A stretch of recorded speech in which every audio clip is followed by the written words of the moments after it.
এই দেশে ১৬২৮টা চেয়ার ছিল, একটা চেয়ারের শুধু হাত খোলা ছিল, বাকি ১৬২৭টা চেয়ার সব হাত বাঁধা ছিল।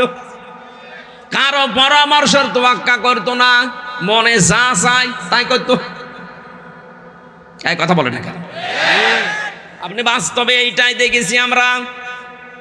কত মানুষ বুঝ দিয়েছিল না, কারো বুঝ নেবে না, ওনার মনে যা আসে উনি তাই করবে। আল্লাহ পাক বলেন ওয়ামরুহুম শুরা বাইনাহুম ওয়া মিম্মা রাযাকনাহুম ইউনফিকুন। হ্যাঁ নবী, আপনার উম্মতদের ভেতরে যারা দাবি করে যে আপনার উম্মত তাদের ভেতরে এই গুণটা থাকবে, তারা যখন যা করবে পরামর্শের ভিত্তিতে করবে। অথচ এটা 15.5 বছর আমরা দেখতে পাইনি। একক সিদ্ধান্তে দেশ চলেছে, শুধু নির্দেশ আসতো ওই দেশ থেকে, তাই একা চালানোর কারণে আল্লাহর রহমত বরকত আল্লাহ সব তুলে নিয়েছে। যারা শুনতে আসে কোরআনে কারিম তাদের কিছু দায়িত্ব আছে, আর যারা বলতে আসে আল্লাহ তাদেরকেও দায়িত্ব দিয়েছে। আল্লাহ তাআলা বলেন যখন কোরআন আরম্ভ হবে ফাস্তামিউ লাহু ওয়া আনসিতু, চুপ করে থাকবা আর শুনবা। দুইটাই ফরজ। দুইটাই কি? শোনাও ফরজ, চুপ থাকাও ফরজ। লাআল্লাকুম তুরহামুন, আশা করা যায় আমার রহমত এখানে নাজিল হবে। আমরা কোরআনের আয়াত 100% বিশ্বাস করি। কথা বলেন ঠিক কিনা? বিশ্বাস করছে এখানে রহমত নাজিল হবেই, মাস্ট বি। এখন আমরা যারা বলতে এসেছি আমাদের কিছু দায়িত্ব আছে। কিভাবে কোরআন মানুষের সামনে উপস্থাপন করতে হয় এ ধরন আল্লাহ শিখিয়েছেন। আমরা সেই সামনে ধরন নিয়ে ওইভাবে কথা বলবো ইনশাআল্লাহ। যিনি আমাদেরকে এই ময়দানে ইবাদতের উদ্দেশ্যে কোরআন শোনার জন্য নিয়ে আসলেন, ফাযাক্কির বিল কোরআনি মান ইয়াখাফু ওয়াঈদ। হে নবী, আপনি কোরআন দিয়ে উপদেশ দেবেন। So admonish and or by the holy Quran him who face my threat.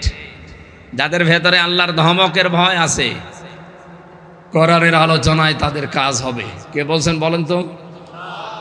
আমরা আল্লাহর ধমকের ভয় পাই না, হ্যাঁ, আমাদের কাজ হবে ইনশাআল্লাহ। ওয়াযাক্কির ফাইন্না যিকরা তানফাউল মুমিনিন। এভাবে আপনি কোরআন দিয়ে আলোচনা করেন, অবশ্যই মুমিন যাদের ভেতরে ঈমান আছে তাদের কোরআনের আলোচনায় উপকার হবে। আর আমরা এই জন্য এই ময়দানে সব ছেড়ে দিয়ে আজকে রাতের বেলায় এসেছি। যিনি আমাদেরকে নিয়ে আসলেন সবার ভেতর থেকে বাছাই করে করে বলেন আলহামদুলিল্লাহ। দরুদ আর সালাম পড়ছে আমাদের নবী মুহাম্মদুর রাসূলুল্লাহ সাল্লাল্লাহু আলাইহি ওয়াসাল্লামের প্রতি। কিভাবে কোরআন আপনাদের সামনে বলবো? আল্লাহ রাব্বুল আলামিন বলেন কিতাবুন উনজিলা ইলাইকা ফালা ইয়াকুন ফি সাদরিকা হারাজুম মিনহু লিতুনযিরা বিহি ওয়া যিকরা লিল মুমিনিন। সূরা আরাফের 2 নম্বর আয়াতে আল্লাহ বলেন কিতাবুন, এই একটা কিতাব। এটা আপনাকে আমি কেন দিয়েছি জানেন? মানুষের সামনে এটা দিয়ে যখন সতর্ক বাণী উচ্চারণ করবেন তখন আপনি নিজে সতর্ক থাকবেন। আপনার নিজের সতর্কতা কি? আপনি যেন কোনো ভয় পাবেন না, কোনো দ্বিধা দ্বন্দ্ব সংশয় সন্দেহ এগুলো আপনার ভেতরে যেন কোনো কাজ না করে, কোনো সংকীর্ণতা যেন বাসা না বাঁধে। যিকরা লিল মুমিনিন, কোরআন মুমিনদের জন্য উপদেশ। কাদের জন্য? এখানে আমরা যত মানুষ এসেছি আমরা জানি কোনো বেঈমান এখানে নেই। কিছু না হলেও কিছু ঈমান আল্লাহর প্রতি আমাদের আছে, আছে না? অন্য ধর্মের লোক যারা আছে তাদের ঈমান আছে। হয়তো তারা বাপদাদা এবং পূর্বপুরুষ যারা যা করেছে ওই দেখতে গিয়ে হয়তো মানতে পারে না, বলতে পারে না। আমি একবার বরিশালে যখন পড়তাম ছোটবেলায়, ওই সময় যাচ্ছিলাম, হঠাৎ দেখি নৌকায় ঝড় ওঠার কারণে দোলাদুলি করছে। আমরা যারা মুসলিম আছি বলছি লা ইলাহা ইল্লাল্লাহ, লা ইলাহা ইল্লা আনতা সুবহানাকা ইন্নী কুনতু মিনাজ জালিমিন। হিন্দু দাদা দাদি বসে আছে সামনে, ওরাও দেখছি পড়ছে লা ইলাহা ইল্লাল্লাহ। কি গো, চেহারা দেখে মনে হচ্ছে অন্য ধর্মের, কপালে একটা কি দেওয়া থাকে না? বললাম দাদা দেখে মনে হচ্ছে আপনি অন্য ধর্মের মানুষ, মুসলমান হয়েছেন কবে? হয়নি। কালেমা পড়লেন, যে ঝড় উঠেছে ও কালী দুর্গার কাজ না, আল্লাহ লাগবে। কোরআনে কারিমে সূরা বানি ইসরাইলের ভেতরে আল্লাহ এই তথ্যটা ১৫০০ বছর আগে দিয়েছেন। হে নবী, বিপদে যারাই পড়ে ওরা মানুষ হয়, দুনিয়ার কারো কথা ওর মনে আর আসে না, মনে আসে তখন আল্লাহর কথা। এই জন্য অন্য ধর্মের কেউ আসলেও তার ভেতরে অন্তত এই বিশ্বাস আছে যে আল্লাহ একজন আছে, উপরওয়ালা বলে তারা, তো যাই বলুক। সুতরাং আমরা যারা আছি আমাদের উপকার হবে, আমাদেরকে সতর্ক করার জন্য আল্লাহ কোরআন দিলেন। ধরন কি দিলেন? হারজন। আলেম আছে যারা তারা বুঝবে। হারজনের ব্যাখ্যা হচ্ছে দুইটা। হে নবী, আপনি যখন কোরআন মানুষের কাছে প্রচার করতে যাবেন, দুইটা বিষয় সামনে আসতে পারে আপনার। এক নম্বরে, সামনে যারা বসে আছে এই মানুষগুলোর ভেতরে এমন অনেক মানুষ আছে তারা আপনার এই বক্তব্য কোরআনের কথা না বোঝার কারণে মন খারাপ করতে পারে। এরকম শ্রোতা দেশে নেই? এখানেও আছে। হয়তো না বুঝে আপনি আন্দাজে রাগ করছেন, বুঝলে আপনারও দায়িত্ব ছিল এটা প্রচার করা। দ্বিতীয় নম্বরে, আবাহমান কাল থেকে এমন এমন নিয়ম নীতি ইসলাম মনে করে এলাকার মানুষেরা পালন করে, কোরআনের তাফসীর করলে ওইগুলো টিকবে না। কেন টিকবে না বলেন তো? আমরা জানি এই পৃথিবীতে ৩টা প্রাণী আছে, এরা কিন্তু দিনের আলো সূর্যের আলোতে বের হয় না। পেঁচা, বাদুর আর চামচিকা। এরা রাত যত গভীর হয়, অন্ধকার ছেয়ে যায়, তখন ওরা বের হয়। বের হয়ে স্থির থাকে, মানুষের কলা নষ্ট করে, ফসল নষ্ট করে, বরজ নষ্ট করে। কথা বলে না কেন? কি বুঝলেন এখান থেকে? সূর্যের আলো, দিনের আলো এদের ভালো লাগে না, এই জন্য রাতের আধার এরা বেছে নেয়। এদের নাম ওই রকম ডিজিটাল নাম, পেঁচা, বাদুর, চামচিকা। এ দেখলে মনে হচ্ছে চেহারা কিরকম হবে। নাম শুনলে বোঝা যাচ্ছে না যে চেহারা ওই রকম 2 নাম্বার। কেউ যদি একবার পেঁচা দেখে ওর মনে হয় যে আর একবার দেখি। কথা বলে না কেন? চামচিকা দেখলে মনে হয় কি আমি আর একবার দেখি না। কিন্তু যারে দেখতে ভালো লাগতো নামের কারণে, কই সেও তো কাজ ভালো করেনি। মানে তাকান, হাসিনা মানে সুন্দরী। হ্যাঁ, কোরআনে কারিমে আল্লাহ সূরা নিসা 5 নাম্বার পারা 8 নাম্বার পৃষ্ঠা 3 নাম্বার লাইনে নামটা দিয়েছেন, ওয়া হাসনা উলাইকা রাফিকা। ওনার দল যারা করতো তারা বলতো, কি বলেন হুজুর, আমাদের নেত্রীর নাম কোরআনে আছে। আছে কোরআনে তো ফেরাউনের নামও আছে। ফেরাউনের নাম নেই? নামটা তো ভালোই ছিল, কিন্তু নামটা এখন তামাম দুনিয়ার 257টা রাষ্ট্রে যে মানুষগুলো জানে যে বাংলাদেশ বলে একটা দেশ আছে, দেশের দায়িত্বে একজন ছিল, তার নাম হাসিনা। এই নামটা আল্লাহ তামাম পৃথিবীর 750 কোটি মানুষের কাছে ঘৃণিত বানিয়ে দিয়েছে। আমার এই ছোট্ট জীবনে আমি যতগুলো দেশ ঘুরেছি, যেখানেই গেছি, যে ভাষার লোক বলেন, যে জাতির লোক বলেন, যে ধর্ময় মানুষ জিজ্ঞাসা যদি করে বাড়ি কোথায়, যদি বলি বাংলাদেশে, ওই একবারেই বলে যে ওই দেশে একটা হারামি আছে। অথচ আমি এখনো কিছু বলিনি, আন্দাজেই বলে। নামটা কিন্তু সুন্দর। এ পৃথিবীতে যাদের নাম সুন্দর ছিল, ইয়াজিদ নামটা খারাপ না? কত সুন্দর একটা নাম, কিন্তু এই লোকটা জুলুম করার কারণে আল্লাহ পাক তার নামটা এত বেশি ঘৃণিত করে দিয়েছেন। একটা হিন্দুরে যদি বলেন ভাই ছেলে হয়েছে 5000 টাকা দেব, নাম রাখেন ইয়াজিদ, এটা নাম হইল? ওটা গালি। 1500 বছর আগে নামকে যদি আল্লাহ জুলুম করার কারণে গালি বানিয়ে দিতে পারে, 1500 বছর পর 2024 সালের 5 আগস্টের আগে যে জুলুমগুলো আপনি করেছেন, কালের বিবর্তনে আপনার নামটাও এ দুনিয়ায় গালি হয়ে যাবে। কি করেছেন আপনি বলেন তো? শরীর শিউরে ওঠে আমার এখনো। আমি 10টা দিন মাত্র মাঠের নিচে ওই আয়না ঘরে ছিলাম, আমি পাগল হয়ে গেছি। অথচ ব্যারিস্টার আরমান আজ 10 বছর 8 বছর কাটিয়ে আসছে। আপনি কিন্তু জানতেন যে এমিলিয়াস আলী কতদিন আগে মারা গেছে? অথচ তার মেয়েটার মাথায় হাত দিয়ে বলছেন তোমার বাবাকে আমি খুঁজে দেব। এত বড় চিটারি, বাটপারি, প্রতারণা, এত বড় মিথ্যা ধোঁকা আপনি দিতে পারলেন?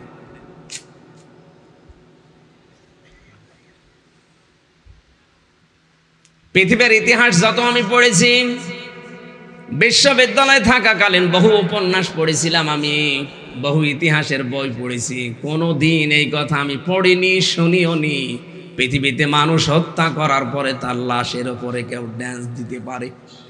আমি পড়িনি, শুনিও নি। কিন্তু 2006 সালের এই অক্টোবরের 28 তারিখে আমি নিজে দেখেছি আশরাফুল মাখলুকাত জসিম ভাইয়ের মতো মানুষকে লগি বৈঠা নিয়ে সব চলে আসো রাজধানীতে। আপনার কথা মতো তারা গিয়েছিল, যাওয়ার পরে কি করলো দেখলেন না? মানুষ পিটিয়ে হত্যা করার পরে তার লাফের উপরে ড্যান্স দিল। ওই দিন থেকে তাদের বিবেক সব মরে গেছে। এরা মানুষ হত্যা করার পরে আবার নিজেদের এই কথা প্রকাশ করে। তার প্রমাণ এই টাঙ্গাইল জেলার সন্তান ডক্টর আব্দুর রাজ্জাক। ঘন্টাখানেক আগে আল্লাহর ওলি ধরা পড়িছে। এই লোকটা হেফাজতে ইসলামের শাপলা চত্বরে যেভাবে মানুষকে ব্রাশ দিয়ে দুনিয়া থেকে বিদায় করে আবার ভিডিও করে বলছে যে দেখেননি কি করেছিলাম। মানুষের বিবেকে এটা বলে কি করে? একবার এই সিরাজগঞ্জ থেকে যাচ্ছিলাম কুষ্টিয়ায়, বাসের পেছনে বসে আছি, ড্রাইভারের পেছনে। রাস্তার মাঝে দেখে একটা মরা কুকুর পড়ে আছে। ড্রাইভার সাহেব ওপর দিয়ে না চালিয়ে বাম দিয়ে চালিয়ে দিল, গাড়ি একটু ঝাঁকি দিয়ে উঠিস। ড্রাইভারকে বললাম আপনি এমন করলেন কেন? এখন অ্যাক্সিডেন্ট হয়ে যেত। আমারে বলছো হুজুর দেখেন না একটা মরা কুকুর পড়ে আছে, আমি ডবল করে ওর গার উপরে দেব, আমার বিবেক নেই। আমি বললাম ও তো মরা কুকুর, ও ডবল করে মারলেই কি আর না মারলেই কি? ড্রাইভার আমার দিকে ঘুরে বলছো হুজুর আপনি কি আসলে হুজুর? আপনি কেমন হুজুর? আপনি দেখেন যে একটা মরা কুকুর পড়ে আছে, আমি ডবল করে মারবো, আমার বিবেক নেই? না, এই কথা শোনার জন্য আমি ছিলাম। পৃথিবীর নিকৃষ্ট দুইটা জীব, একটা কুকুর একটা শুকুর, এর ভেতরে একটা মরে পড়ে আছে, তাও জীবিত না। এ মরা জিনিসকে আপনি ডবল করে মারতে চান না, আপনার বিবেক বাধা দেয়। অথচ 6 সালের অক্টোবরের 28 তারিখে আশরাফুল মাখলুকাত পিটিয়ে হত্যা করার পরে তার লাশের উপরে নাচ দিয়েছে। এদেরকে আপনি মানুষ মনে করেন, আমার তো মানুষ মনে হয় না। এই 15.5 বছরে এই জালেমদের দ্বারা যারা নিয়োগ পেয়েছিল তাদেরও বিবেক আল্লাহ মেরে ফেলেছিল। আমার রিমান্ডে যে আচরণ করেছে প্রশাসনের যে মানুষগুলো, বিশেষ করে গোপালী, এগুলোর আচরণ এত খারাপ, এত নিম্ন, এত নিকৃষ্ট, ভাষায় বলার মতো না। একজন আলেম মানুষ, এদেশের সবাই কম বেশি আমার চেনে যে আমির হামজা, কথা বলে না কেন?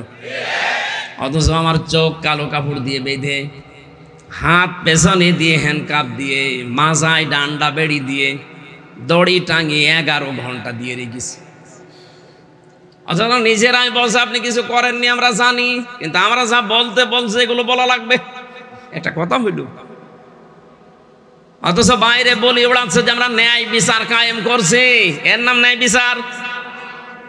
ভালো মানুষ বাড়ি থেকে আপনি ধরে নিয়ে গেলেন, অথচ পেপারে দিতে বলছেন যে ওরে আমরা ধরেছি কুষ্টিয়ার চৌড়হাট থেকে। ডাহা মিথ্যা কথা, এখান থেকেই মিথ্যা শুরু। পরের দিন আমার বাবাকে বলেছে যদি 10 লাখ টাকা না দেন 50টা মামলা দেব। আমার বাবা তো গ্রাম্য মানুষ, ও যা পেয়েছে আশপাশে সব বিক্রি করে বলেছে এই নেন, তাও 8 লাখ দিয়েছিল। ও শয়তানরা কথা নিজেরটা রাখে নাই, টাকা তো নিয়েছে, আবার আরেকটা মামলা দিয়েছে। আপনি এইরকম করলেন কি?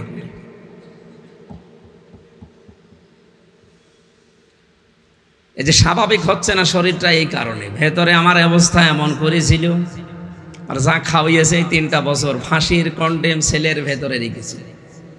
শরীর এত চেষ্টা করছে কিন্তু স্বাভাবিক হয় না। কিছুদিন পরে আবার রক্তের হিমোগ্লোবিন কি একটা আছে না, এটা কমে যাচ্ছে।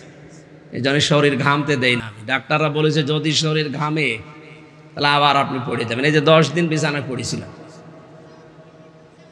ডাক্তার আমারে বলেছে আপনাকে কথা বলা লাগবে কম, 2 নম্বরে রাত জাগা যাবে না, ডায়াবেটিস 19-এর উপরে। এই জেলে যাওয়ার পরে এগুলো সব, আমার জীবনেও ডায়াবেটিস আমার বংশে নেই।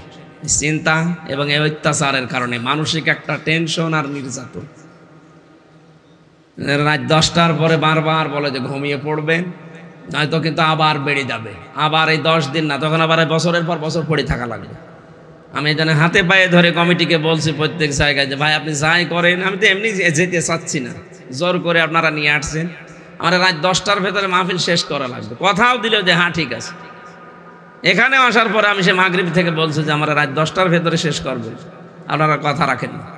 যে আবার যদি অসুস্থ হয়ে পড়ে যখন 10টা বাজে, ঝামেলা হবে না বলেন?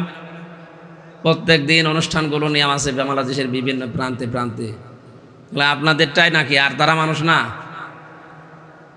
লক্ষ লক্ষ টাকা খরচ করে যদি না যায় তাদেরও একটা ঝামেলা, আমারও তো ক্ষতি। আশা করছি এটা রেকর্ড হচ্ছে, কালকেই সারা দেশে যাবে। কমিটির যারা আছেন দায়িত্বে, বাংলাদেশের যে জেলায় আমার মাহফিল আছে, আপনাদের আমি পায়ে ধরছি।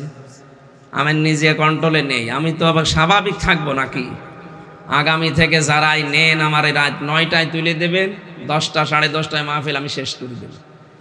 নয়তো আমারে নেবেন না, অন্য হুজুর নিয়ে আসেন, আমারে নিয়েন না ভাই, আমারে মেরে ফেলবেন। আপনি গরু দিয়ে চাষ করে খাবেন, গরু যদি মরে যায় আমার তো কিছু বেঁচে থাকা লাগবে। আশা করছে কথাটা রাখবেন। আমি পেঁচা বাদুর চামচিকার কথা বলেছিলাম এই কারণে যে এদের নাম শুনলেই বোঝা যাচ্ছে যে না এই চেহারা ভালো হবে না। এই জন্য রাতের বেলা বের হয়, অন্ধকার যখন ছেয়ে যায় মানুষের শুধু ক্ষতি করে বেড়ায়। এই পৃথিবীতে যে মানুষগুলো শিরিক, বেদাত, কুফর এবং জুলুমের অন্ধকারের পথগুলো বেছে নিয়েছে, এই মানুষগুলো স্বাভাবিক না। দিনের আলো, কোরআনের আলো, ইসলামের আলো এদের সহ্য হয় না। এই মানুষগুলো তখন জুলুমের অন্ধকারের পথ বেছে নেয়। বেছে নিয়ে ঠিক বিনা কারণে ধরে, গুম করে আর আয়না ঘরে রাখে। আয়না ঘর নাম শুনেছে, মনে করছেন যে চারিদিকে আয়না দেওয়া। একটা জীবিত মানুষ মাটির নিচে, 2-4 বছর 2-4 দিন 5 দিন পরে যদি ছেড়ে দেয় তো বাঁচা যায়। 8 বছর 10 বছর, আমি তো 14 বছরের মানুষও দেখেছি। ঢাকার একজন বিএনপি নেতার নাম আমার এখন মনে নেই, উনি অনেক দিন ওখানে আছে, এখন মনে হয় তাকে মেরে ফেলেছে, এখন আর সে নেই।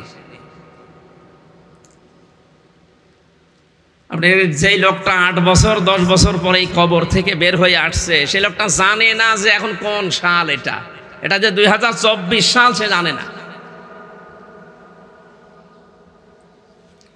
এটাতে কোন মাস তার খেয়াল নেই, সে জানা নেই। কি বার এটা সে জানে না, কয়টা বাজে ও কিচ্ছু জানে না। কারণ এতদিন ও ওইভাবেই কাটিয়েছে। কখন নামাজের সময় হয়, কখন চলে যায় ও নিজেও জানে না। আর যারা দায়িত্বে থাকে ও শয়তানরা বলেও না। নামাজের সময় যদি কেউ নামাজ পড়তে যায়, আমি দেখেছি এত জোরে মিউজিক দেয়, গান দেয়, আপনার সূরা কিরাত সব ভুল হয়ে যাবে। খাবার দাবার যে অবস্থা, সকালে পোষা চুলা দেয়, দুপুর বেলা খাবার দেয়, তাও মনে হয় কেউ মাখিয়ে দিয়েছে, খেলে খান, না খেলে রোজা থাকে। এ কঠিন অবস্থা আমার আল্লাহ সহ্য করেননি, এমন ধরা ধরেছে বাপ বলার সময়ও পাইনি। এই জন্য যে মানুষগুলো কোরআনের কথা শোনার পরে যে দেখে না, সারা জীবন আমার জীবনে জুলুম, শিরিক, বেদাত আর কুফরি দিয়ে ভরপুর ছিল, অন্ধকারের পথ। কোরআন আসলে ওই জায়গাটা আলো হয়ে যাবে, ওই মানুষগুলো তখন রাগ করবে। আপনাকে যারা নিয়ে এসেছিল ওদের ভেতরেও যদি এই গুণগুলো থাকে, তারাও আপনার প্রতি রেগে যাবে। এই জন্য আপনি কারো দিকে তাকাবেন না। আমি যেভাবে আপনাকে প্রচার করার জন্য বলেছি কোরআনে কারিম, আপনি ওইভাবে প্রচার করবেন। এ নির্দেশ কার? আমরা এই নির্দেশটা সামনে রেখে আল্লাহর দিকে তাকিয়ে তেলাওয়াত কিন্তু আয়াতটা আমি তাফসির আকারে কথা বলবো। আপনারা লিখেই দিয়েছেন তাফসিরুল কোরআন মাহফিল। আল্লাহ আমাকে যেন বলার মতো তৌফিক দান করেন, বলেন আমিন। জবান ছেড়ে কোরআনের সোনালী আয়াত একবার পড়ে নিন। আউযু বিল্লাহি মিনাশ শাইতানির রাজিম, বিসমিল্লাহির রহমানির রহিম।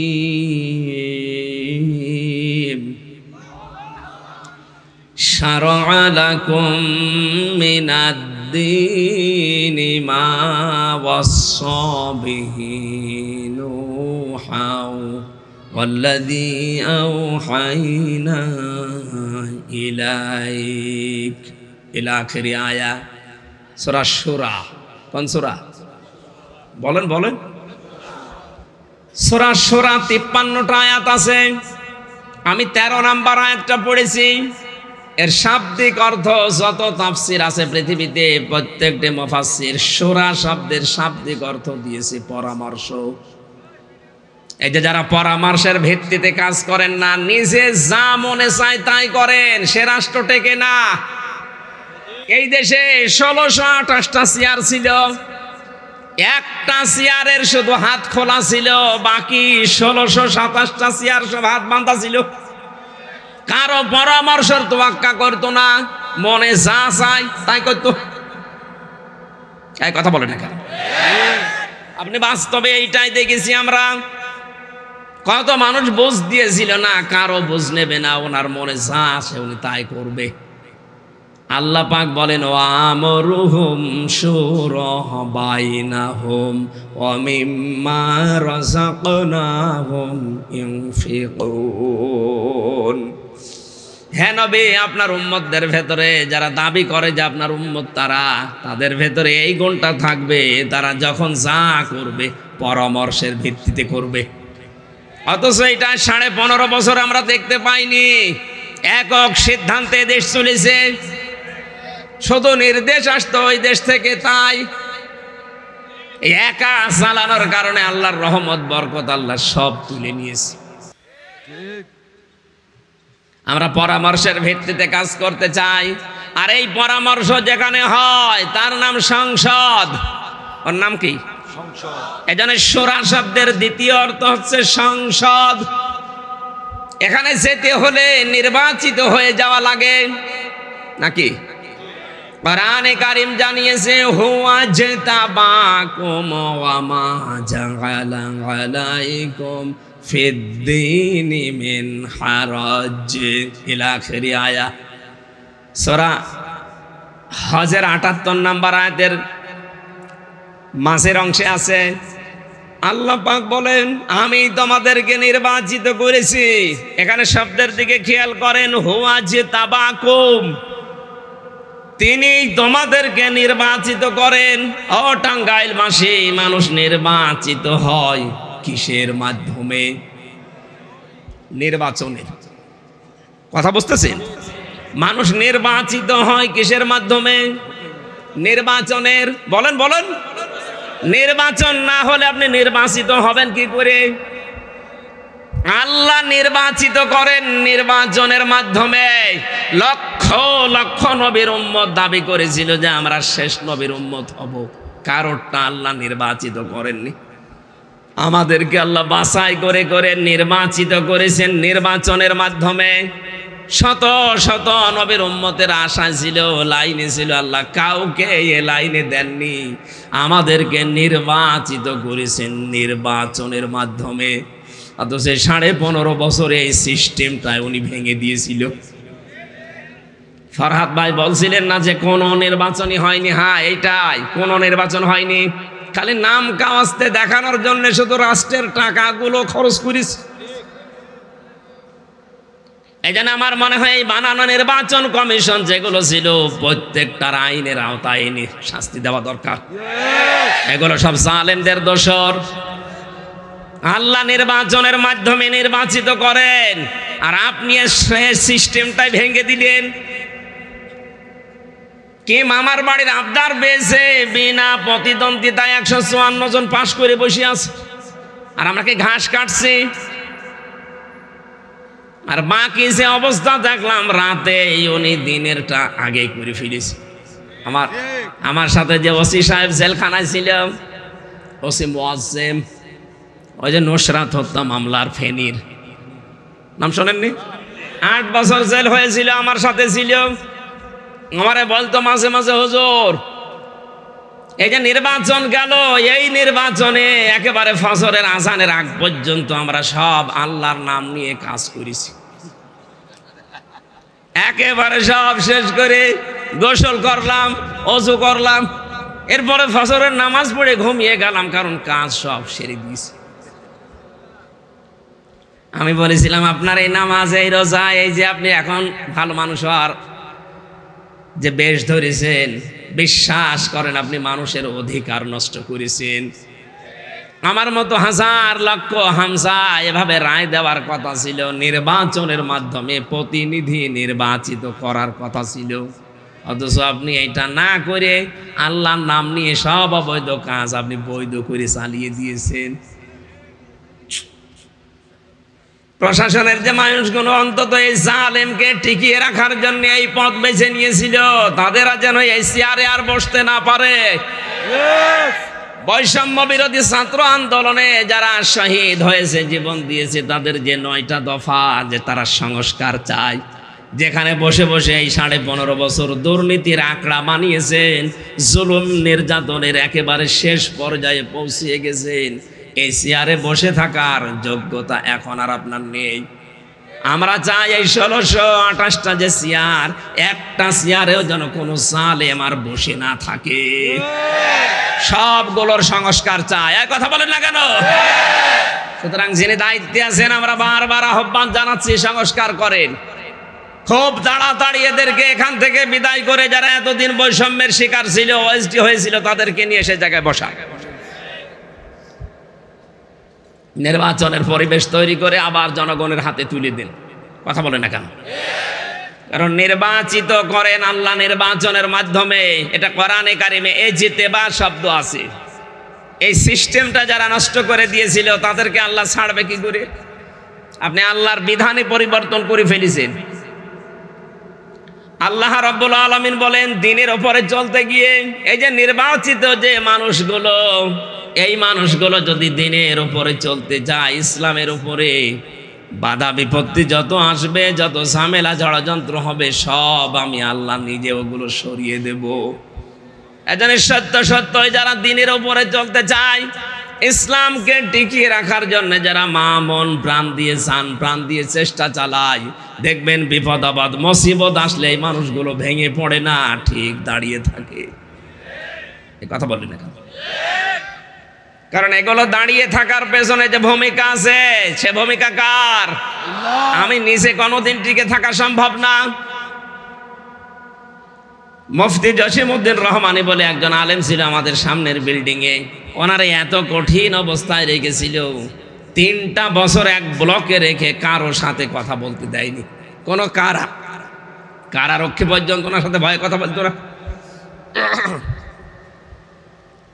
জিকির করেন সুবহানাল্লাহ।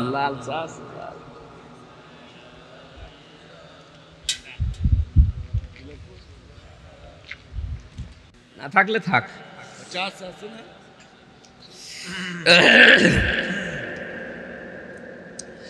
সুবহানাল্লাহ ওয়ালহামদুলিল্লাহ লা ইলাহা ইল্লাল্লাহ, সুবহানাল্লাহ ওয়ালহামদুলিল্লাহ লা ইলাহা ইল্লাল্লাহ লা।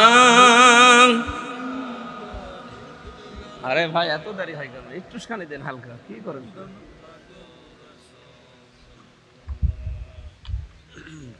সুবহানাল্লাহ আলহামদুলিল্লাহ সুবহানাল্লাহ আলহামদুলিল্লাহ লা ইলাহা ইল্লাল্লাহ।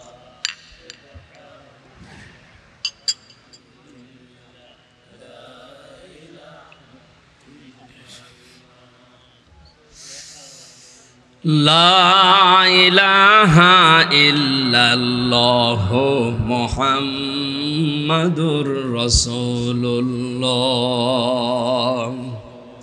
সূরার নাম বলেছিলাম সূরা শূরা। শূরা মানে পরামর্শ করা, শূরা মানে সংসদ। আমরা আবার চাই এই দেশে সংসদ কায়েম হোক। হ্যাঁ, কথা বলে না কেন? যেই সিস্টেমে কায়েম হওয়া দরকার ওইটা যেন আবার স্বাভাবিক হয়ে যায়। আমার নিজের রায় আমি নিজে যেন দিতে পারি, সেই পরিবেশ যেন যদি তাড়াতাড়ি তৈরি হয়। যত দেরি হবে তত ষড়যন্ত্র বাড়বে। আপনি টের পাচ্ছেন বাস্তবতা? ওরা বসে আছে, কত রকমের চেষ্টা চালাচ্ছে আবার চট করে ঢুকে পড়ার জন্য। আপনি আসেন, চট করে ঢোকেন।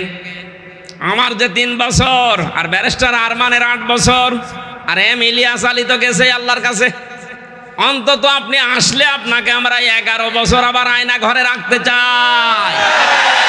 এরপরে বাকি যা করবেন। আমি যতটুকু বাস্তবতা বুঝেছি, আমার ওই ছোট মেয়ে যেটা 4 বছর এখন বয়স, ওই সময় ওর 1 বছর ছিল, ওর যে ঘৃণা, যে রাগ, এই নামটা শুনলে ও এমনি রেগে যায়। ওকে কাছে যেন বুঝিয়েছে তো তোমার বাবাকে এভাবে বিনা কারণে 3টা বছর আটক করেছে, যে এই নাম শুনলে ওর রাগ হয়ে যায়। আমার এই ছোট মেয়েটার যদি অবস্থা হয় বলেন তো ম্যাডামের কি অবস্থা হবে? সারা দেশের 18 কোটি মানুষও যদি তোমাকে মাফ করে দেয়, ব্যারিস্টার আরমানের বউ জীবনও মাফ করবে না। 8টা বছর তার স্বামী ছাড়াও জানে না স্বামী বেঁচে আছে কিনা। আরে ভাই, আপনি যদি বলতেন যে মেরে ফেলেছি, তাহলে তো তার বউটা অন্য জায়গায় বিয়ে করতে পারতো। কথা বলে না কেন? এমন অবস্থায় রাখলেন যে অন্য জায়গায় সংসার করবে না। যদি দেখে যে 1 বছর পরে ফিরিয়েছে, তখন তার সন্তানগুলো কি হবে? কি অবস্থা তাদের পরিবারে গেছে। এরপরও মানুষ জালেমে সাফাই গায়। আমার তো মনে হয় যে মানুষগুলো বিবেক কুকুরে পোশাক করিস।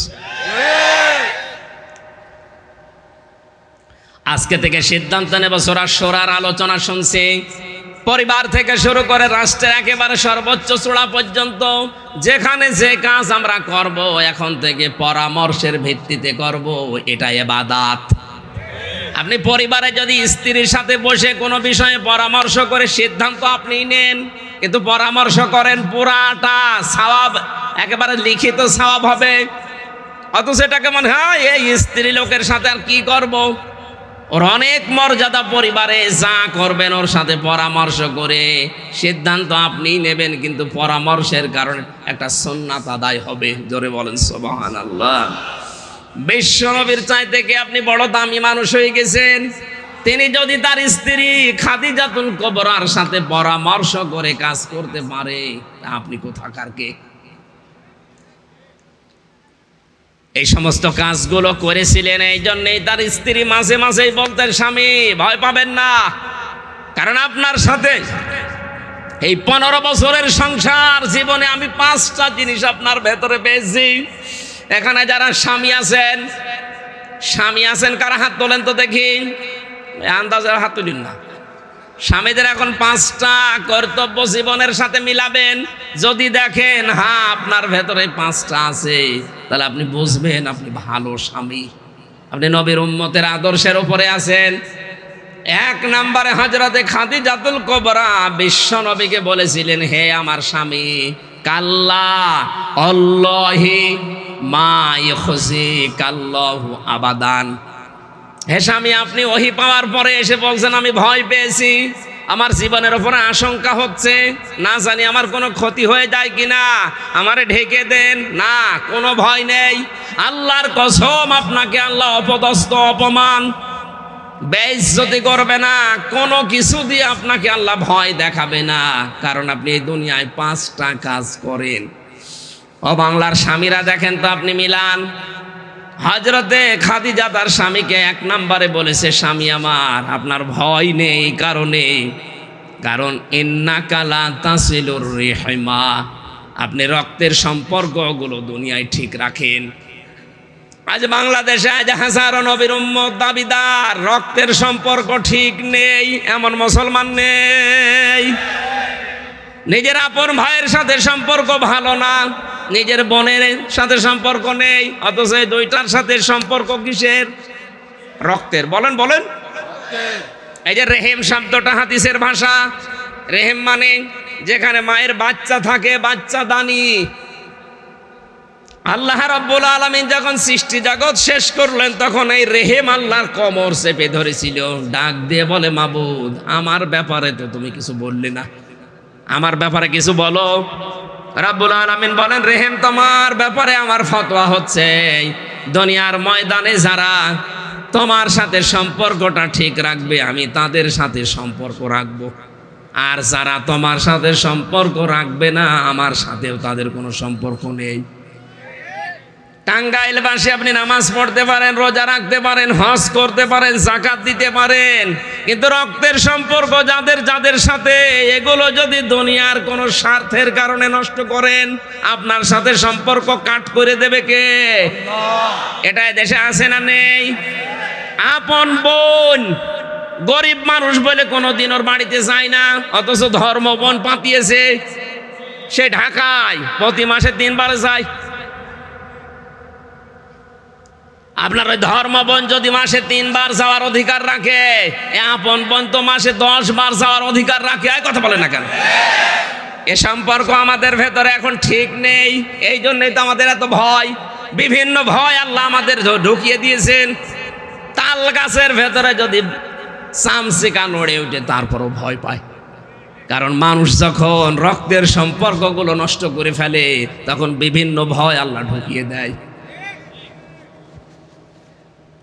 আমাদের সাথে যাদের রক্তের সম্পর্ক, এই সম্পর্কগুলো আজ ঠিক নেই।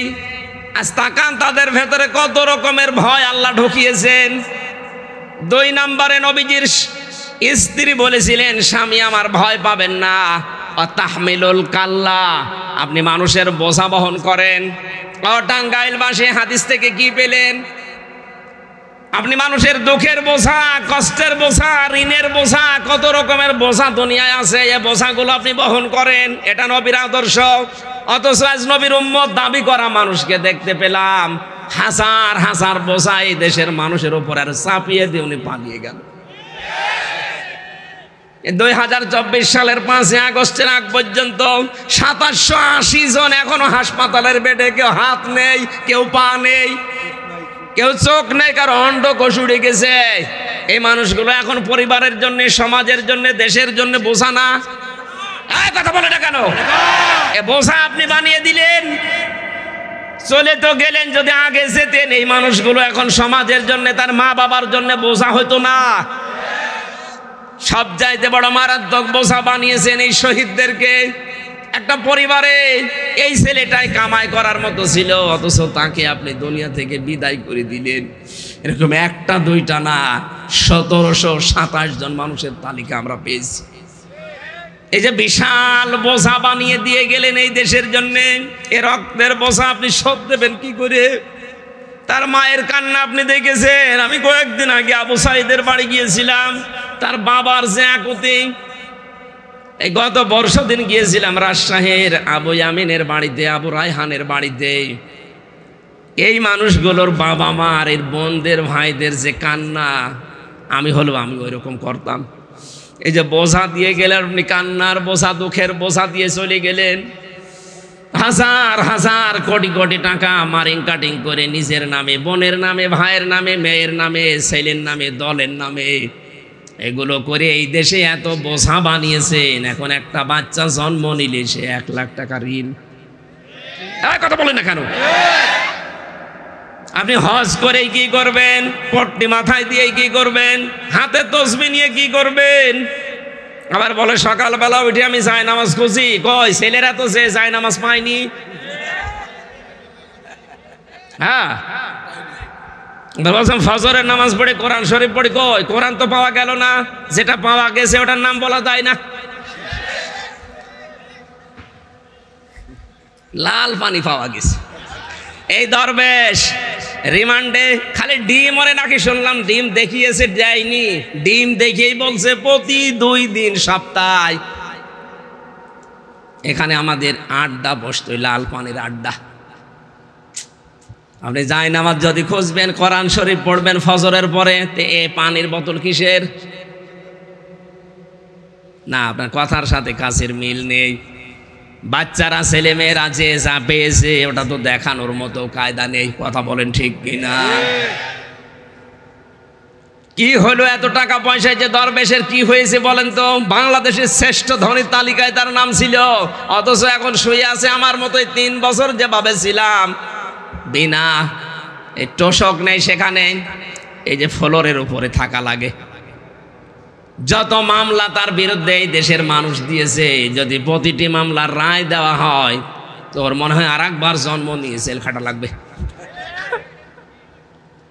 এই যে শাহজাহান জল্লাদ যে মরে গেল, প্রথম দিন যাওয়ার পরে শয়তানের সাথে আমার দেখা, একেবারে সেই রকম করে বলছে, হুজুর আমার নাম শাহজাহান জল্লাদ। শাহজাহান জল্লাদ মানে? ওই সময় শুনলাম 50-58টার উপরে নাকি লোকটা ফাঁসি দিয়েছে। চেহারাও এরকম ভয়ঙ্কর ছিল, দাড়ি তো নেই, মোষ এরকম পাকানো। বললাম কয় বছর জেল হয়েছে আপনার? 130 বছর। 130 বছর, তারপর আবার মুখ দিয়ে বলছে 30 বছর জেল খেটে বের হয়েছে। পাশের জেলে একজনের নাম শুনলাম মুকিম কাজী, ও 158 বছর ওর জেল। ও বাঁচবে কয় বছর? ওর তো মনে হয় পুরা জেল খেটে যদি বের হওয়া লাগে আর একবার জন্ম নেওয়া লাগবে। যেগুলোই ধরা পড়েছে আপনার এই জেলার, আজকে এই ঘন্টা খানিক আগে যিনি ধরা পড়েছে, এ লোকটা যা করেছে প্রমাণ সব কিন্তু আছে দেশে, কারণ তার নিজের মুখের স্বীকৃতি। শাপলা চত্বরে সাফ করা হয়েছে।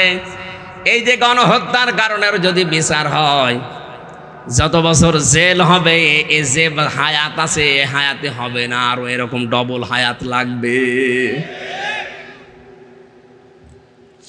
মানুষের বোঝাগুলো আজ হাঁস তৈরি করে দিয়ে গেলেন।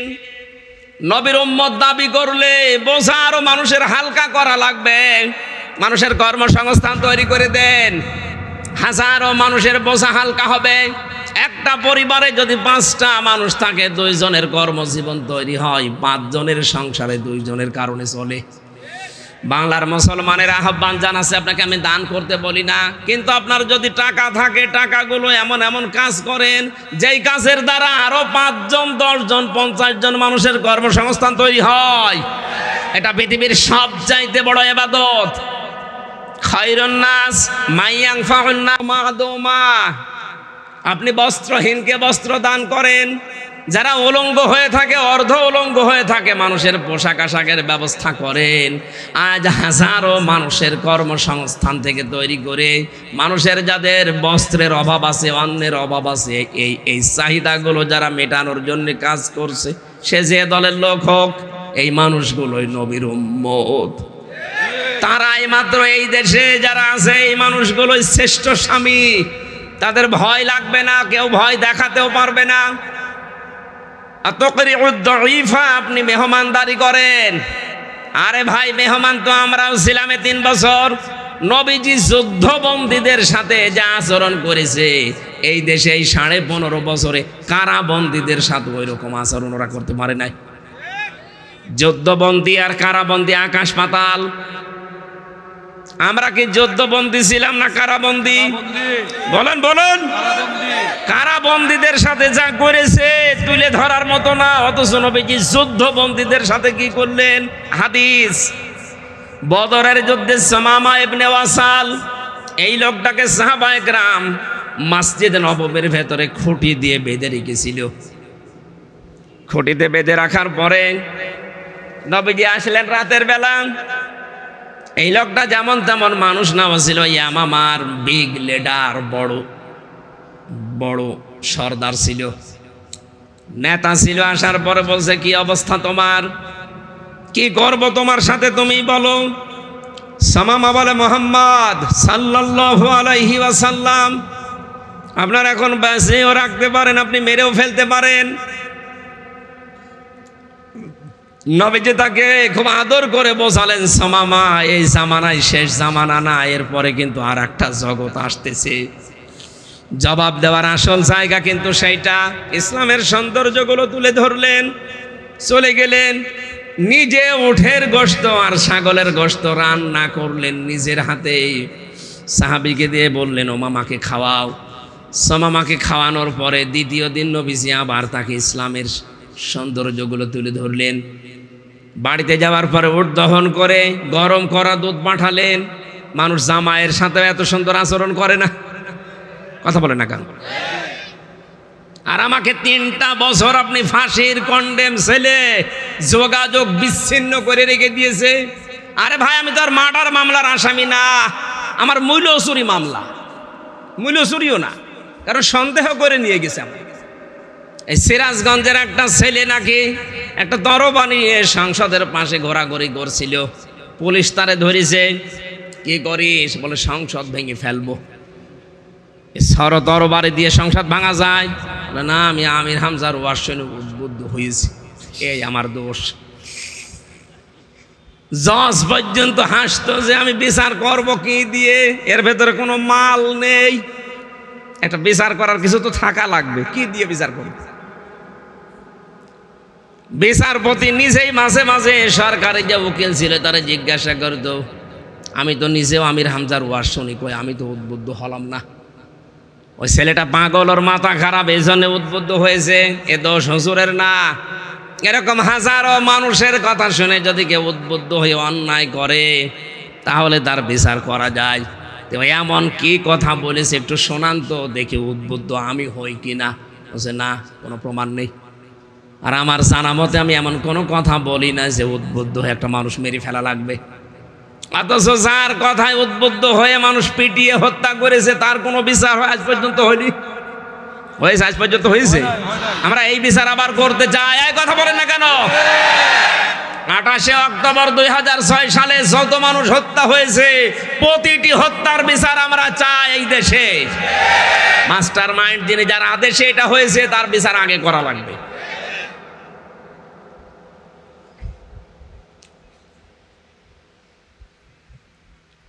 যুদ্ধবন্দির সাথে আচরণ করার পরে তৃতীয় দিন নবীজি বললেন, যা আবার ছেড়ে দাও। সাহাবায়ে কেরাম বলে, হুজুর আপনি কি বলেন? লোকটাকে ছেড়ে দেব মানে? এ তো ভয়ঙ্কর মানুষ। বলে, আমি যা জানি তোমরা তা জানো না, ছেড়ে দাও। ছেড়ে দেওয়ার পরে লোকটা যাচ্ছিল ইয়ামামায়। হঠাৎ মদিনার শেষ প্রান্তে যে একটা কুয়াতে গোসল করার পরে তার মনের ভেতরে আল্লাহ পাক পরিবর্তন দিয়েছে। নবীর ওই 2 দিনের দাওয়াতে চলে আসলেন, বললেন, ইয়া রাসূলুল্লাহ, আমি আর বাপ দাদার ধর্মে ফিরে যেতে চাই না, আপনি মেহেরবানি করে ইসলামের এই সুশীতল ছায়া আমারে আশ্রয় দেন। লা ইলাহা ইল্লাল্লাহ মুহাম্মাদুর রাসূলুল্লাহ। ডাক দিয়ে বলেন, হে রাসূল, আজকের এই দিন থেকে, এর আগে আমি যতদিন আপনার নাম শুনেছি এই মোহাম্মদ নামটা আমার কাছে সবচাইতে ঘৃণিত ছিল। তা আজকে আমার মনে হচ্ছে এ মোহাম্মদের চাইতে পৃথিবীতে আর প্রিয় নাম আমার কাছে নেই। এতদিন পর্যন্ত ইসলাম আমি সব ধর্মের চাইতে নিকৃষ্ট মনে করতাম, আজকে আমার কাছে মনে হচ্ছে তামাম দুনিয়ায় যত ধর্ম আছে 4500-এর উপরে, সব ধর্মের চাইতে আমার কাছে ইসলাম অন্যতম। দুনিয়ায় যত জায়গা আছে সব চাইতে নিকৃষ্ট জায়গা মনে করতাম এই মদিনাকে। আজকে আমার মনের ভেতরে এমন একটা পরিবর্তন আল্লাহ এনে দিয়েছেন, তামাম দুনিয়ার চাইতে এই মদিনার মহব্বত আমার অন্তরে সব চাইতে বেশি। তিনি ওখান থেকে ইয়ামামার যেহেতু বিগ লিডার ছিলেন, গম আসতো ইয়ামামা থেকে মক্কায়, উনি বন্ধ করে দিয়েছিলেন। আল্লাহর নবীর দাওয়াত যারা গ্রহণ করে না তারা না খেয়ে মারা যাক, আমি আর গম পাঠাতে দেব না। এই যে আমেরিকা বিভিন্ন স্যাংশন দেয় মাঝে মাঝে, কি অর্থনৈতিক যে স্যাংশন দিত, খাদ্যের স্যাংশন দিত, এগুলো নিয়েছে হযরতে উমার সুমামা ইবনে ওয়াসাল রাদিয়াল্লাহু তাআলা আনহুর থিওরি থেকে। শেষ পর্যন্ত বিশ্ব নবীর হস্তক্ষেপে এটা আবার চালু হয়, ওই মানুষগুলো আবার খাবার পেতে থাকে। আমি যেটা বোঝাতে চাই, আল্লাহর নবী মানুষের মেহমানদারি করিয়েছিলেন যুদ্ধবন্দির সাথে, যেটা 15.5 বছরে আপনি কারাবন্দির সাথে এরকম করতে পারেননি। তারেক জিয়া সাহেবের পিএস অপু ভাই আমার পাশেই ছিলেন, এবং তার বন্ধু গিয়াসউদ্দিন মামুন 17 বছর ছেলে, উনি আমার নিচতলায় ছিলেন। আমি দেখেছি লোকটার উপরে এত বেশি টর্চার অত্যাচার মানসিকভাবে, এমনিতেই এক ব্লকে একা দিয়েছে, কেউ কথা বলা যাবে না ওনার সাথে, আবার ক্যামেরা ফিট করে রেখেছি সিসি, ওই উপর থেকে বসে বসে দেখে যে ওর সাথে দেখা করে কি কথা বলে। এটা যে মানসিক কত বড় একটা যন্ত্রণা, এমনি 17 বছর ছেলে, তার ভেতরে আবার এত মানসিক ঝামেলা চাপ, কাবু হয়ে গিয়েছিল। এখন হয়তো বের হয়েছে না ভাই, বের হয়েছে। বিরোধী মতকে দমন করার জন্য মানুষ যেন মাথা তুলে দাঁড়াতে না পারে, যা করেছেন আল্লাহ পাকের আরশ পর্যন্ত আমার মনে হচ্ছে কেঁপে গেছে। আল্লাহ তো এমনি ধরে না, এই কারণে ধরেছে, এমন ভাবে ধরেছে, আখাযনাহুম বাগতাতান ফাইদাহুম মুবলিসুন। সূরা আনআমের 44 নম্বর আয়াতের শেষের দিকে আছে, আল্লাহ পাক বলেন, জালেমরা যখন জুলুম করার পরে আনন্দ করে, অত্যাচার করে, অট্টহাসিতে নিজেদের ভেতরে ফেটে পড়ে, আমি আল্লাহ তখন ওদেরকে আকস্মিকভাবে এমনভাবে ধরি, ওই মানুষগুলো নিঃশ্বাস ফেলার সময় পায় না। 5 তারিখের ডেটটাই আমি তাই দেখেছি। ও বলেছিল যে 5টা মিনিট সময় দাও, দেশের মানুষের জন্য আমি কিছু লিখতে চাই। বলে না, 5 মিনিটও হবে না, তাড়াতাড়ি পালান। আমার মনে হচ্ছে বাগদাতান শব্দটা আল্লাহ একেবারে খাপের খাপ মুমতাজের বাপ মিলিয়ে দিয়েছে। আখাযনাহুম আলেম নেই এখানে, এখানে ফাইলকে আল্লাহ নিজে, এই যে আখাযনাহুম একটা টান আছে, রব্বুল আলামিন বলেন আমি নিজে ধরেছি। সুতরাং আগস্ট মাসের 5 তারিখে 24 সালে এটা শুধু ছাত্র জনতা এদেশে ধরে নাই, এটা সরাসরি জালেমদের ধরেছে আল্লাহ নিজে। এই কথা বলুন, আল্লাহ যে নিজে ধরেছে তার প্রমাণ। ফাইদাহুম মুবলিসুন, মানুষগুলো হতাশ হয়ে পড়েছে। ওরা যে হতাশ, ওদের চেহারার দিকে তাকান, এ ডক্টর আব্দুর রাজ্জাকের চেহারার দিকে তাকান, কত হতাশা তার চেহারার ভেতরে। সব আল্লাহর চেহারার ভেতরে এখন দাবিয়ে দিয়েছে, সব দেখা যাচ্ছে। এই মুবলিসুন একেবারে মিলে যাচ্ছে ওনাদের সাথে। আমি এটা দরবেশের চেহারার দিকে তাকিয়ে দেখেছিলাম, কি অসহায়, দাড়ি কেটে নমো হয়ে গেছে। আমার কয়েকদিন আগে হাজিরা ছিল, আমার মামলা সব মিটে গেছে আলহামদুলিল্লাহ। যেদিন হাজিরা শেষ দিতে গেলাম, যেদিন মিটে গেল মামলা, ওই দিন আল্লাহর এক ওলিরে নিয়ে এসেছিল হাজী সেলিম, তো কথা বলতে পারে না, নৌকা বলতে কি হৌকা বলে ফেলে। কি কান্না এজলাসে দাঁড়িয়ে, মনে হচ্ছে ওর মতো অসহায়, ওর মতো নিরাশ মানুষের দুনিয়ায় আর নেই। অথচ আগস্টের 5 তারিখের আগে ওর দাপট দেখে কে, শরীর চলে না, অথচ মেয়ে লোক নিয়ে নাচতো। আমি বানিয়ে বললাম, সবগুলো একেবারে ডকুমেন্ট আছে। শরীর চলতো না, অথচ পাঞ্জাবি গায়ে দিয়ে, টুপি মাথায় দিয়ে মেয়ে লোক নিয়ে নাচানাচি করছে। আর 5 তারিখের পরে এমন অবস্থা করেছে আল্লাহ, মুবলিসুন করে দিয়েছে। অসহায়ের মতো কাঁদতেছে, ওর নামে এখন যত মামলা। কি হইলো তার এই গুলশান ফ্যাশন, কি হলো তার এই টাকা পয়সা, পুরান ঢাকা, এত কিছু করেছিল এই 15.5 বছরে। শয়তানও দেখে দেখে আশ্চর্য হইতো, আল্লাহ আমিও তো এত মারিং কাটিং করিনি। হ্যাঁ, এত মারিং কাটিং করেছি।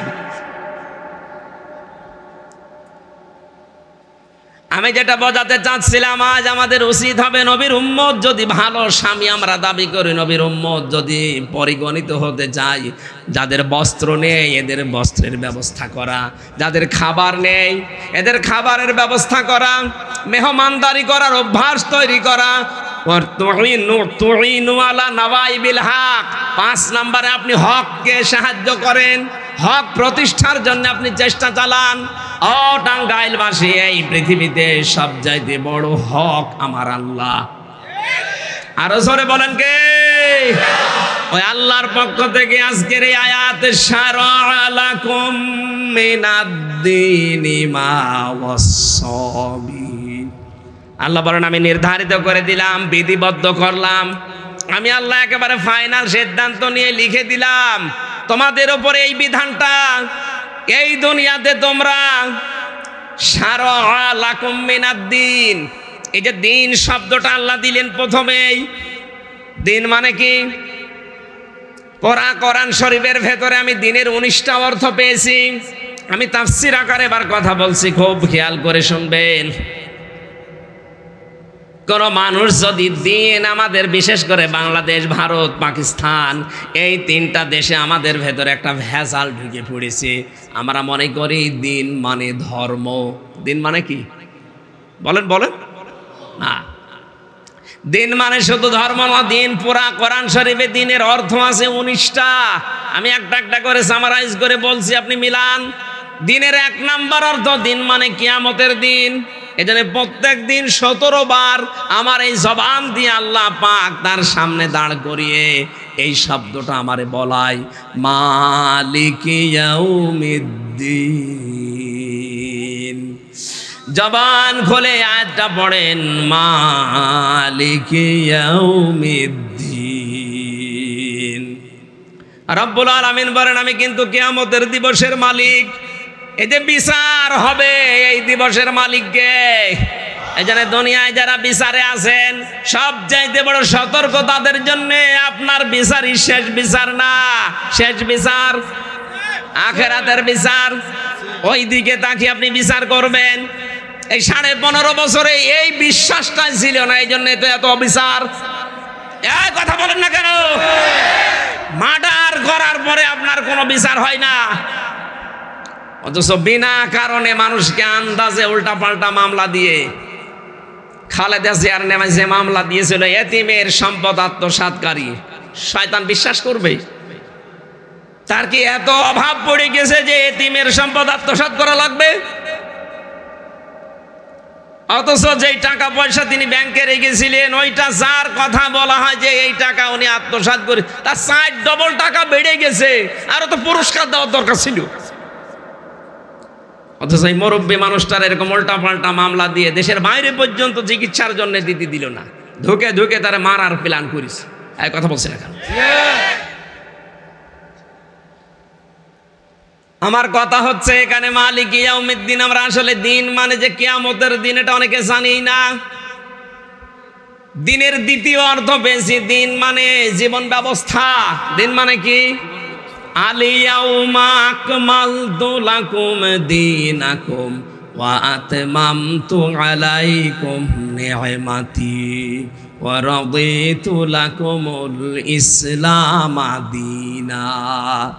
সূরা মায়েদার 3 নম্বর আয়াতে আছে, আল্লাহ পাক বলেন, আজকের এই দিনে আমার যে জীবন ব্যবস্থা, এটা আমি পরিপূর্ণ করে দিলাম। যত নিয়ামত আছে আমার, সব আমি তোমাদের জন্য শেষ করে দিলাম। কিয়ামত পর্যন্ত আমার পক্ষ থেকে আর কোনো কথা তোমাদের জন্য যাবে না, সব আমি আল্লাহ কোরআনে কারিমে দিয়ে দিলাম। রাদিতু, আমি নিজে রাজি হয়ে গেলাম, লাকুমুল ইসলাম দীনা, তোমাদের জন্য একটা জীবন ব্যবস্থা, তার নাম ইসলাম। সুতরাং দিন শব্দের দ্বিতীয় অর্থ হচ্ছে জীবন ব্যবস্থা। এই দুনিয়াতে আপনি কি কাজ কিভাবে করবেন, এটা দিনের কাছ থেকে নেওয়া লাগবে। এটা যদি টয়লেট করা হয়, তাও দিনের কাছ থেকে। কথা বলে না কেন? কেউ যদি বাম পা দিয়ে টয়লেটে প্রবেশ করে, আল্লাহুম্মা ইন্নী আউযু বিকা মিনাল খুবুসি ওয়াল খাবাইস, 8-10 মিনিট আপনি কাজ সারলেন। ডান পা দিয়ে বের হওয়ার সময় বলা লাগবে, গফরানাক আলহামদুলিল্লাহিল্লাযী আযহাবা আন্নিল আযা ওয়া আফানি। এই কথা বলে না কেন? কি বললেন বলেন তো? এই যে 8-10 মিনিট আপনি বললেন, এখানে বসে বসে আছেন, যাওয়ার সময় নবীজির তরিকাটা বাম পা দিয়ে, বের হওয়ার সময় ডান পা দিয়ে 2টা দোয়া পড়েছিলেন। আল্লাহর নবী জানিয়েছেন, আমার উম্মতেরা আমার এই সুন্নাত অনুযায়ী 8-10-15-20 মিনিট যা এই কাজ করেছে, পুরাটাই ইবাদত। কারণ আপনি দিন মতো করেছিলেন এই কাজটা। বাংলার মুসলমানেরা এখনো হুঁশ আসে না আপনার। টয়লেটের মতো এরকম নিকৃষ্ট কাজ যদি রাসূলের তরিকায় করার কারণে এটা পুরাটাই দিন হয়ে যায়, ইবাদত হয়ে যায়। বিশ্ব নবীর 63 বছরের জীবন পড়ে আছে। কথা বলেন না কেন? তিনি 10 বছর এই কোরআন দিয়ে সমাজ রাষ্ট্র চালিয়েছিলেন। কথা বলেন। তাহলে এইটা চালাবে কি আপনার দাদা, আপনার বাবা? আপনাকে এটা দিয়ে চালানো লাগবে না রাসূলের মতো। ওনার টয়লেট করা আপনি দিন মনে করেন, ইবাদত মনে করেন, ওনার রাষ্ট্র চালানো রাজনীতি মনে করেন। আপনি মানুষ, আমরাও চাই এইটাই রাসূলের টয়লেট যেমন ইবাদত, ওনার 40 থেকে 63 এই 23 বছরের পড়াটাও ইবাদত। আমরা চাই এটাও যেন দিনের আদলে হয়। এই কথা বলেন, এটা চান কি না? এই 53 বছরে এটা কায়েম নেই, এই জন্য আমরা টয়লেটে গেলে মসজিদে গেলে ভালো লাগে। কিন্তু পৃথিবীর জমিন চালাতে হবে একেবারে ইউনিয়ন থেকে শুরু করে সংসদ পর্যন্ত আল্লাহর এই বিধান মতো রাসূলের ওই তরিকায়। এইটাও দিন।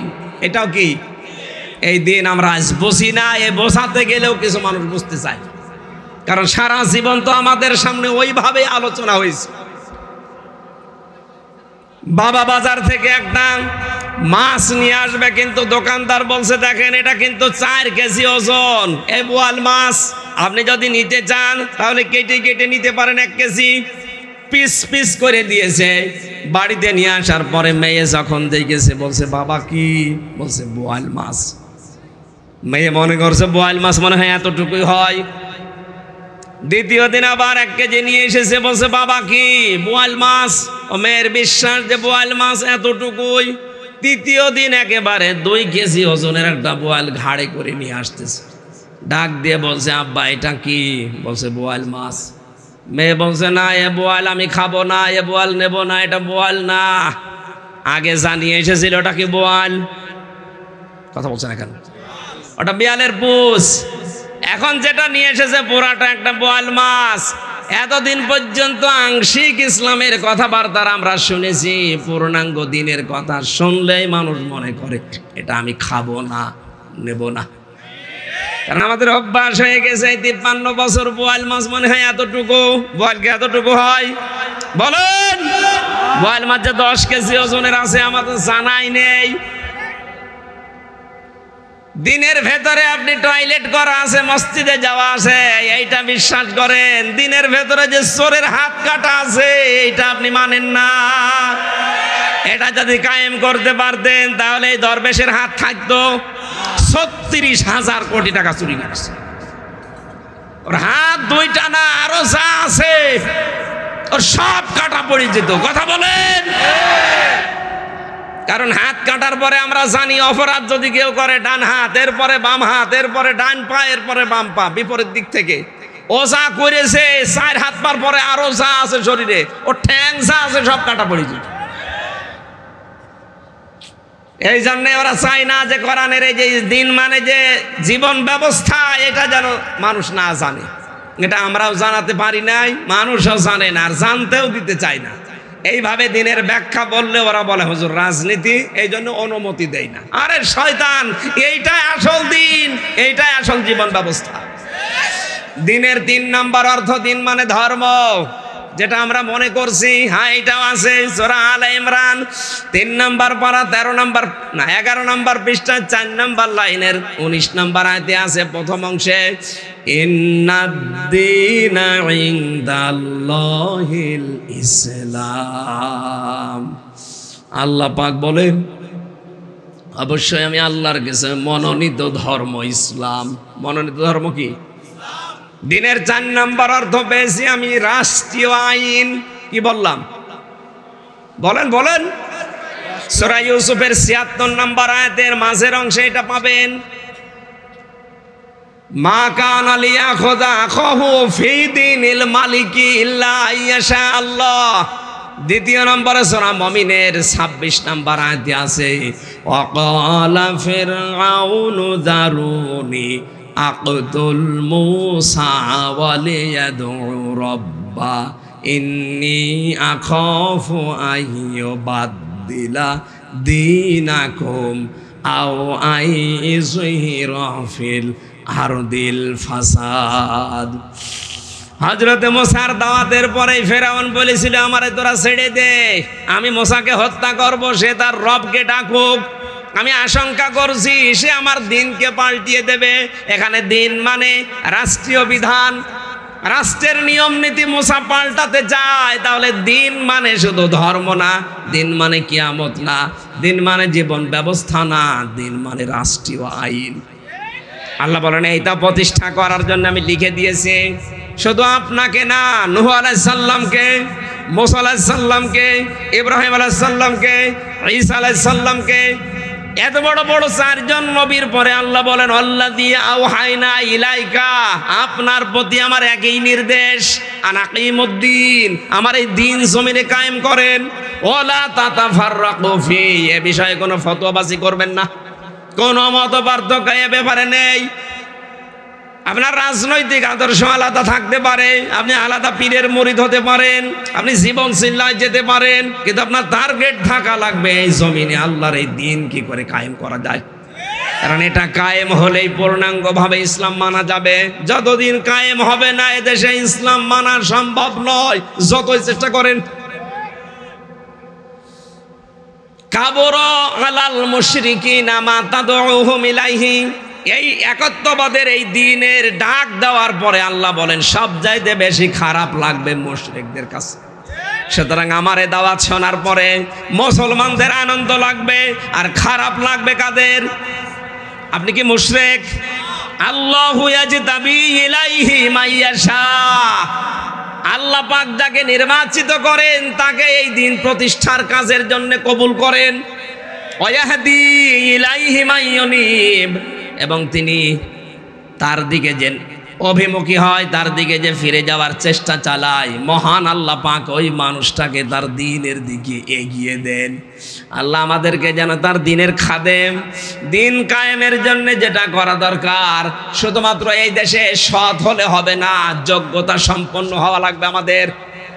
আমরা সারা জীবনে এইটা শোনেন, সারা জীবন আমরা শুনেছি ইন্নাল্লাযীনা আমানু ওয়া আমিলুস সলিহাত, যারা ঈমান আনে আর আমলে সালেহ করে, কানাত লাহুম জান্নাতুল ফিরদাউসি নুজুলা, তাদের জন্য আল্লাহ জান্নাতুল ফিরদাউস রেখে দিয়েছেন, মেহমানদারি করাবেন। কিন্তু এই আয়াতের বাস্তবতা কি? ঈমান আনার পর সালেহ শব্দের শাব্দিক অর্থ কিন্তু শুধু সৎ না, শুধু নেক আমল না, সালেহ মানে যোগ্য। সালেহ মানে কি? সুতরাং সৎ তো হওয়াই লাগবে এবং যোগ্যতা সম্পন্ন হওয়া লাগবে। আজ আমাদের ওই যোগ্যতা ওই পর্যন্ত পৌঁছাতে পারছে না, এই জন্য রাষ্ট্রীয় যে দিন, জীবন বিধান, এটা আল্লাহ আমাদের হাতে তুলে দিচ্ছে না। এই জন্য আমাদের সৎ হওয়া লাগবে, পাশাপাশি যোগ্য হওয়া লাগবে। কথা বুঝতেছেন? তাহলে আপনার মেহমানদারির জন্য আল্লাহ জান্নাতুল ফেরদাউস বানিয়ে রাখবে। আবু হুরায়রা থেকে বর্ণিত হাদিস, যে ব্যক্তি মরে গেল কিন্তু তার মনের ভেতরে এই কামনা ছিল না যে আল্লাহর জমিনে আল্লাহর দিন কায়েম হোক, নবীজি বলেন লোকটা মরবে মুনাফিক হয়ে। আল্লাহ আমাদেরকে যেন বাঁচিয়ে দেন, বলেন আমিন। আমার গলা ব্যথা করছে, আমরা শেষ করে দিলাম, 11টা বাজে। আল্লাহুম্মা আমিন। লা ইলাহা